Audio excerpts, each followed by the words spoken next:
good morning guys. Dito tayo sa ating kusina ngayon. Ulit, magluluto tayo ng umay gulay. Ayan, puro gulay.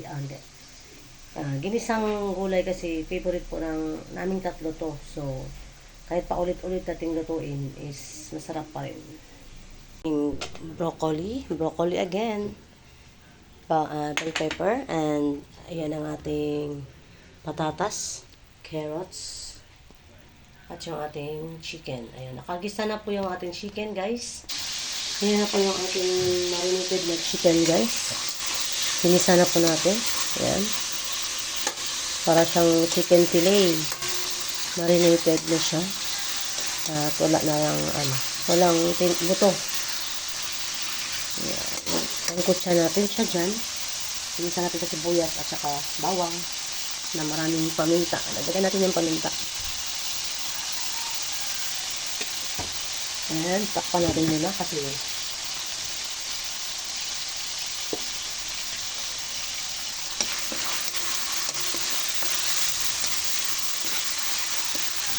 takpan natin para siguradong maluluto. Open natin. Okay.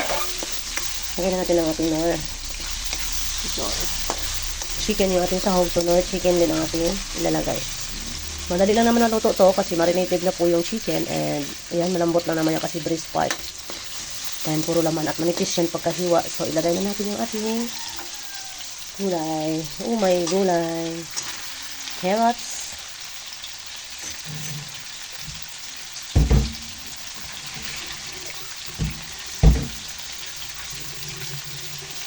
Patatas.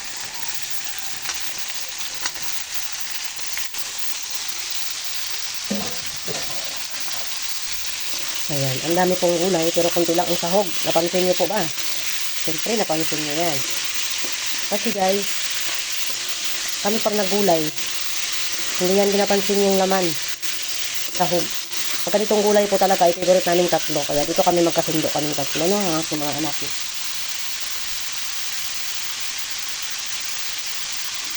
Lagyan natin ng oyster sauce. Ayan, oyster sauce, pamasitas, oyster sauce. Baka naman. Hindi ka naman. Ayan. Ayan. Haluin ang haluin hanggat sa mahilo.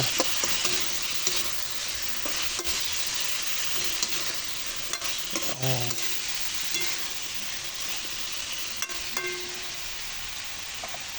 Takpan muna natin guys. Init. Okay, ayan na guys. So, maganda siya pag hindi siya masyadong lambot, no? So, ilagay na natin ang ating wow, sarap. Ilagay natin yung ating broccoli. Ayan po yung gusto namin luto dyan sa patatas, carrots, broccoli, bell pepper. Ayan. Minsan po hindi ko nilalagyan yan ng guys. Hindi ko na nilalagyan ng karne minsan kasi natutuo lang kapag ganyan. Naiiwan po yung karne. Pero pag meron kasing meat na sahog, medyo malasa. Kaya, mas malasa siya. Pero kahit walang meat yan, walang karne yan, gusto namin to guys. Yan, ganyan lang siya. So, hindi natin siya pwedeng lutong-luto kasi binanlian, ano po ko yan, nilaan patabo pa. Ayan, bell pepper, ilagay na natin. Inano po natin yan. Yung broccoli ay, binanlian ko siya ng mainit na tubig para mawala yung konting, matapang na amoy ng broccoli. So, yan, takpan muna natin saglit. Okay, yan na siya. Yan, nagtutubig siya guys. So, hindi ko yan siya paubusan ng sauce kasi mamaya pagdating ni ate ay alam mong gagawin yan dyan guys. I-recook pa niya yan. Initin niya yan tapos hanggat sa matostado talaga siya para siyang sunog na halos. Yan ang gusto niya sa broccoli. Yan, hindi siya pwedeng ma-overcook. So, tikman natin. Very awaited part sa ating program ay yung tikiman ng ulam. Tikiman time. Yummy. Aroma ng bell pepper, paminta. Yan, ang sarap guys. Try nyo po yung ganitong recipe.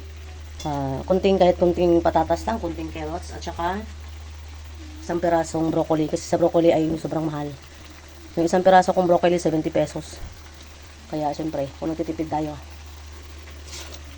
Mahal na yan sa atin. Alright? Tama na yan guys kasi hindi pwede ma-overcook yung broccoli. Ayan. Thank you guys. Ayan, kainan na. Kainan na naman. Kulang na naman ang... kulang. Ma-over na naman tayo sa diet ngayon. Over talaga. Ayan. Goodbye diet muna. Alright. Thank you so much for always supporting my vlog, my cooking vlog, and etc.